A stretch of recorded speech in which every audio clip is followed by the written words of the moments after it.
Okay, here is Eileen Myles reading writing. We would encourage anyone reading writing. We would encourage anyone to comment on this in Twitter or the Facebook stream, comment stream, or call us at 215-573-9752, and Michaela will answer the phone, and we'll go to your call when we have a chance. Here's Eileen Myles. Writing. I can connect any two things. That's God. Teeny piece of Band-Aid, little folded piece of Band-Aid. I ran to the bathroom to see my face. Sometimes I don't want to see my face in the mirror. Sometimes I can't bear my thoughts. Sometimes I can't do anything. But that's okay. Band-Aid, book, God. That's right. What a poem. We're going to hear it again. Writing. I can connect any two things. That's God. Teeny piece of Band-Aid, little folded piece of Band-Aid. I ran to the bathroom to see my face. Sometimes I don't want to see my face in the mirror. Sometimes I can't bear my thoughts. Sometimes I can't do anything. But that's okay. Band-Aid, book, God. That's right. Okay, Writing. Oops, it's starting again. Let's start with the opening two lines. It's the opening 4 lines. I can connect any two things. Erica Kaufman, I can connect any two things. That's quite a statement. What's the tone of the statement? What do you think she's saying? I think the tone is playful, and I kind of think that she's referring back to the title of the poem and how one of the amazing things about writing is that when you're writing, you're also thinking and you're discovering. So if you're writing, you can connect anything, and you don't always know that until it actually happens. So writing, as distinct from other human activities, like working with your hands in a physical world, you can't connect any two things. But in writing, you can. Can you say the obvious? What is it about writing that allows you to connect any two things? And what's the power of connection? I'm going to ask Erica that question and then also ask Max to add whatever he thinks. Well, I mean, writing is you're putting words down on paper, and when things are next to each other, one might say that they're connected. Mm-hmm. Just purely the act of putting things into language is building connections. And connections is how we make sense of the world and how people think and relate to each other. Mm-hmm. Max, you want to add anything to that? Sure. I think it's important that it's any two things, right? I mean, that speaks to the power of it, that you can take things that have no obvious relation and create the connection. And so I think that's really, it's kind of underscoring the importance of connection or connectivity, or things that are things joining up somewhere in some kind of middle space. I also just love the line break too, right? I can break any two things, and then sort of the connection is that break, is the space between these two lines, or these two mini stanzas. Oh, that's really great. Thanks, Max. I'm going to ask Lily to explain why she then says that's God. It's a very powerful moment. But before, while she's getting ready to say that, I want to ask Dave and Emily if you can give us some examples from the ModPo world, the ModPo syllabus, of any poems that we study, Dave and Emily, in which there is a connection of any two things, something remarkable in any of those poems. I can think of 3 or 4 just as I ask the question. So first, Lily, I can connect any two things. That's God. What's God-like about connecting any two things? I think that she could be advocating for a kind of like, first it's God-like in the sense that she is the one who is creating the connection. So there's an element of creation and an element of all-knowingness, because she is the one who both knows and then creates what that connection is. Mm-hmm. But I think also there's a little bit of an element of like, there's a spirituality to writing that may not be connected to like a particular religion, but like there is a godliness maybe, or like a spirituality in that act of connecting two things. Mm-hmm. So I think it was Erica who talked about the tone being playful. Erica, is it okay if we call this a kind of humble brag? In other words, she's saying, hey, look at me, I can connect any two things. But she's doing it, she's not like lording it over us, that power. She's more like saying, wow, I'm godlike. Yeah? Yeah. Cool. Okay. So Dave and Emily, the connecting of any two things, is that crucial to modern and contemporary poetry? Is it crucial to ModPo? Where do we see it otherwise? In ModPo specifically? Yeah, any ModPo poems. Oh yeah, I can also think of tons. One of the first ones that came to me, just because it's one of the ones I've thought about most recently, is the Creeley poem "I Know a Man," which you connect a goddamn big car to a much larger cultural and metaphysical problem. Okay, that's a good one. Let's go to Dave for one. Dave Poplar, a ModPo poem in which the poet can connect any two things? Well, just on a basic level, when she's talking about connecting any two things, isn't she just talking about metaphor in general? And if we can look at almost every poem and we can find metaphors at work. I mean, look at every Emily Dickinson poem, there's great metaphors. Even some trees, there's great visual connections there. So I think it's hard to not find a poem where this is at work. Okay, let's keep going with the poem. So once she's sort of made this humble brag and said, that's God, which I find to be a very powerful statement. It's like saying, that's nirvana, that's bliss, that's power, that's amazing. Then we get into this very seemingly domestic scene. Teeny piece of Band-Aid, little folded piece of Band-Aid. I ran to the bathroom to see my face. So we don't have to build a narrative, Anna, about this story. We don't have to do it. Yeah. But we kind of imagine that the poet or the speaker there's maybe a little cut or something, and she runs to the bathroom to see what's going on. Yeah? Okay. And then sometimes I don't want to see my face in the mirror. Sometimes I can't bear my thoughts. She's kind of moving on. Do you want to say anything about that passage? I think what's so awesome, the awesome kind of power of this poem for me, is the fact that because she starts off with, I can connect any two things, and then does it, yeah. We completely remove like how well she connects those things from the equation.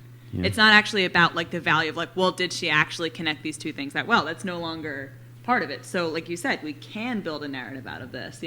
She's thinking I can connect any two things, like, here's a Band-Aid on my face. I don't want to see my face. Sometimes I think I look okay. Yeah. But it actually ultimately doesn't matter. The whole like meat of the poem is actually not what this poem is about. Say more about that last statement. The meat of the poem, where the sort of like things are happening, where she's moving, where she's looking at her face, where she's got this little folded piece of Band-Aid. It's almost like filler, just to remind us that she can connect any two things, and that's what she's doing. That's what this is. And that's it. She's enacting the I can connect any two things. She's actually doing it right here for us. Yep. Okay. So Michaela, who do we have on the phone? Do you have a microphone? Because they can't hear you if you don't. Nothing happens without a microphone. Is it on? Okay. Yep. Yeah. We have Philip Rexler from Austin, Texas. Okay. Let's put Philip up on the phone, but then I'm going to read a couple of comments and ask everybody, including Philip, to respond. So bring him in. Michaela, is he in? He's on. Okay, we're getting Philip from Texas. Philip, are you in? I'm here, Al. Oh, hey, buddy.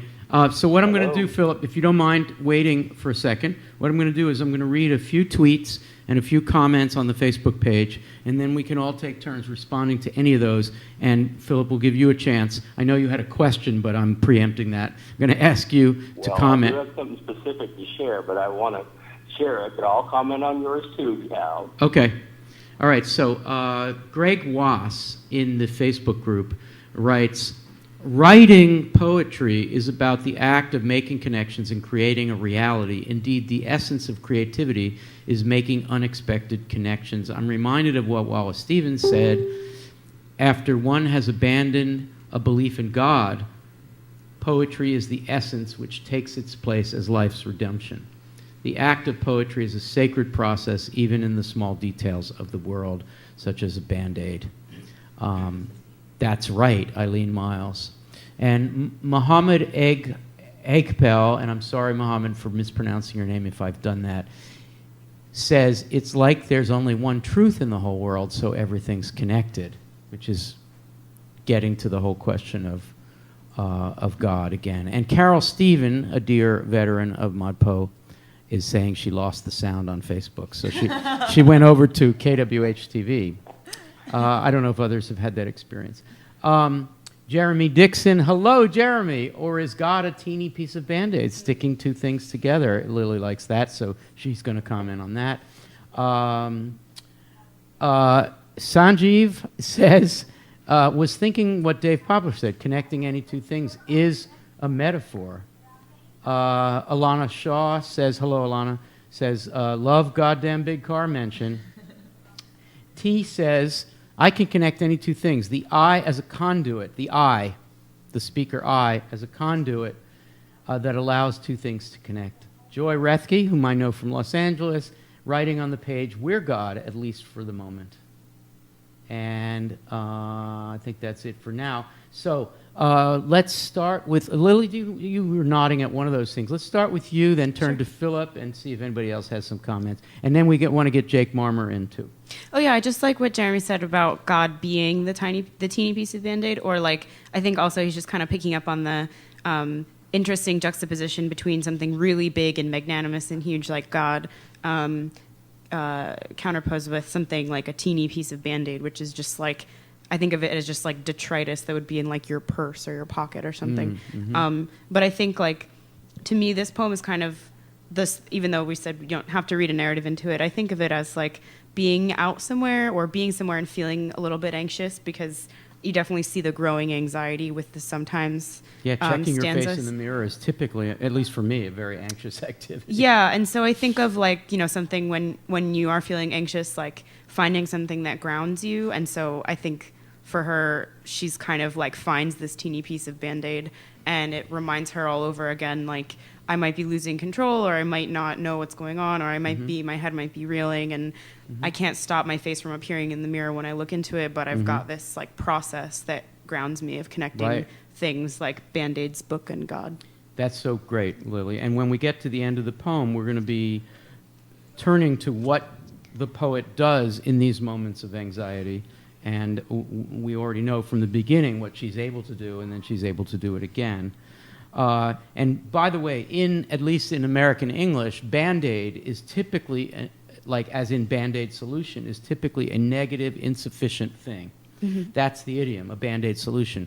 She may be saying there is only Band-Aid solutions. The Band-Aid solutions are what we do and how we connect. Okay, Philip, do you want to comment on any of the comments? And hello. Oh yeah. A lot of them are very similar to what I have to say, especially that first one that you quoted, Al.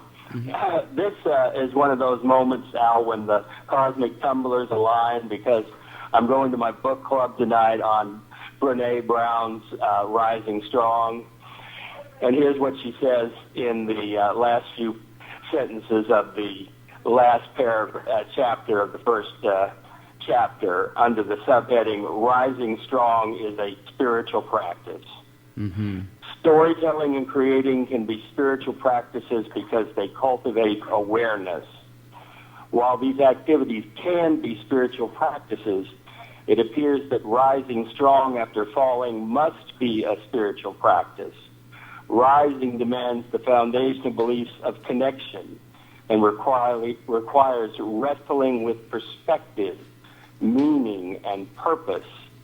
I recently came across this quote on Liz Gilbert's Instagram feed. I think this sums it up perfectly. Grace will take you places hustling can't.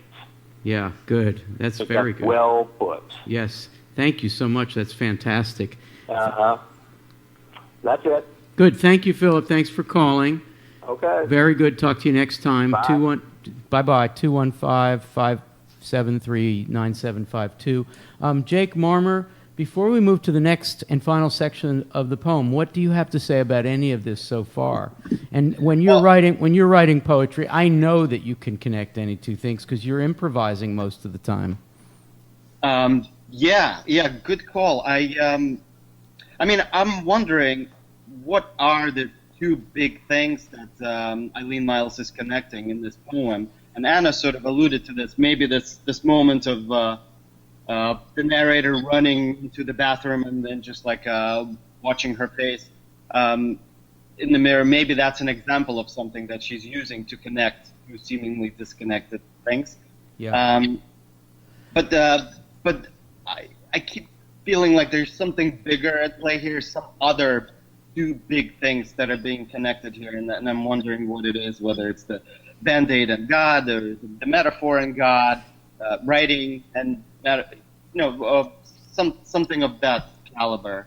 And the other thing I wanted to throw out there is I saw a comment by Coco on the Facebook feed, and she's asking about the written presentation of the piece, which I think is important here.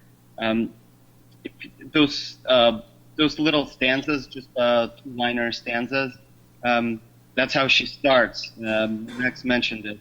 And then you really get, you're really aware when that changes, when the stanza becomes a three-liner, and three-liner grows and swells into kind of like longer stanzas. I think that's relevant here. Yeah, good. Thank you, Jake. When I first read this poem and I saw Band-Aid book, I thought of, and my daughter, Hannah, is part of, or has been part of, an improv group, speaking of improv. And this is like a collegiate improv group where they go in front of an audience, and the audience shouts out two disconnected things, and they have to create a scene based on those. And so when I saw Band-Aid book, I thought, okay, Eileen Myles is sitting there, maybe feeling anxious, maybe the speaker is feeling anxious.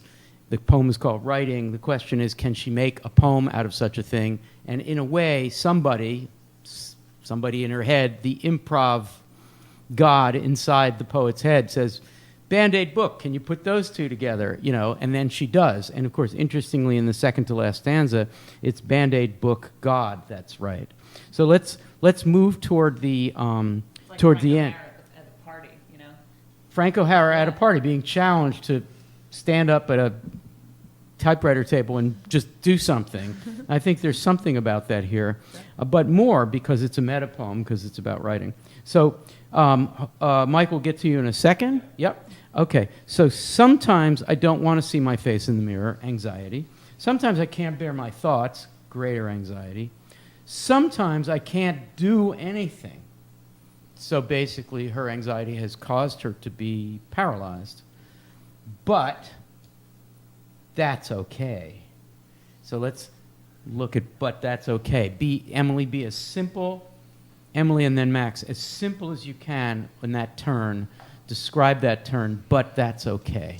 What's okay? It seems that condition of anxious shame is okay, that humility is okay. It's also the humility that comes directly on the heels of this assertion, I can connect any two things. The humility is what leads her to this act of divine creation as she sees it. Cool. Max, any thoughts on, but that's okay? I mean, it's that classic sort of meta paradox that we encounter again and again, right? Where she says, "I can't do anything," right, as after she's done a lot of stuff, right? So it's humility, but it's also maybe tongue in cheek. It's sort of knowing, and I mean, it makes me think a little bit about the difference, reading this poem on the page versus hearing it out loud. Like, she blasts through when she reads it. You don't get the sense that anything is slowing her down. You don't get the sense that she is sort of like humbling herself in that moment. Whereas on the page, yeah, it is a little bit of a slower trickle. I think it's just one of those classic like meta paradoxes that we've seen many times. Yeah, we have seen it many times. Anna Strong, what's the consolation of this anxiety? What comes of it? What productively can come of it? This awesome poem. This poem, but that's okay. Band-Aid, it's the best book, consolation God, ever. That's right. That's right. I can still do Instead this. of saying that's God, that's right. Yeah, I can do this. I can do this. Yeah. That's very cool. All right. I think I don't know. I still am trying to figure out what to do with book. My sort of intuition is that we've got, she builds up. Sometimes I don't want to see my face in the mirror. like you said, anxiety, greatest anxiety. She builds up like 1, 2, 3, and then right before you feel like you're about to go over this edge of like, existential crisis, we get, that's okay. Yeah. And then I can do this. I've connected Band-Aid, this thing I was talking about before. Yeah. God, I was talking about before, through book, which is what she's produced, right? Yeah. Books of poems. Eileen she's published like 19 books of poems or something like that. Yeah. So there's this. That's right. And that's right is so powerful. Yeah. Chris Mustaza has joined the table. Hello, Chris. So what I'd like to do is go around and get really quick final words on this poem by Eileen Myles called Writing, a meta poem, and say anything that needs to be said. Emily, you're first. Final thought. Yeah, I'm just looking at That's Right, and that is a kind of perfect, well, two things that she's connected and a perfect way of concluding this poem, and that it's a part of the poem, but it's also looking back and reflecting on her poem. That's right. The thing that's right is this this particular poem that she's written, and this this poetics, this kind of mission statement of hers as a poet, and yeah, and it really dovetails with the way we talk about poetry generally in this class. Cool. Anna, final thoughts? It doesn't seem like it goes anywhere, and yet it goes so many places. Reminds me of Emily Dickinson kind of in that way. We don't actually travel beyond the bounds of these lines, and yet we've got these, incredible vacillations in, the sort of pride and playfulness at the beginning to the huge anxiety of the middle to the, like, kind of sigh of relief at the end. Mm-hmm. I love this poem. Very cool. Chris Mustaza, final thought? Yeah, I mean, I like to think of the I as the reader of the poem too, in addition to the poet, because after you read the poem and you move through the disjuncture, you say to yourself, "Wait a minute, I can connect any two things." And we have to, and we have to. Really well said, Dave Poplar. Final thoughts? I see this poem as a big grouping of pairs, and obviously I was primed to see that from the beginning. Teeny piece of Band-Aid, little folded piece of Band-Aid. I ran to the bathroom to see my face. Sometimes I don't want to see my face in the mirror. Sometimes I can't bear my thoughts. Sometimes I can't do anything. Those things are pairs. And I like how that leads to, but that's okay. And then at the very end, that's right. It's as if she's saying, that's right. All these things that may not be connected are connected. I can connect them. Yeah. That's right. That's right. I think we can read That's Right in so many ways, Dave. And one is just a slap to the forehead. Oh, wait a minute. I could click my heels 3 times anywhere and go back to the home of the poem. Like I had it in my power all along. And exactly. anxiety turns out to be a kind of gateway to this.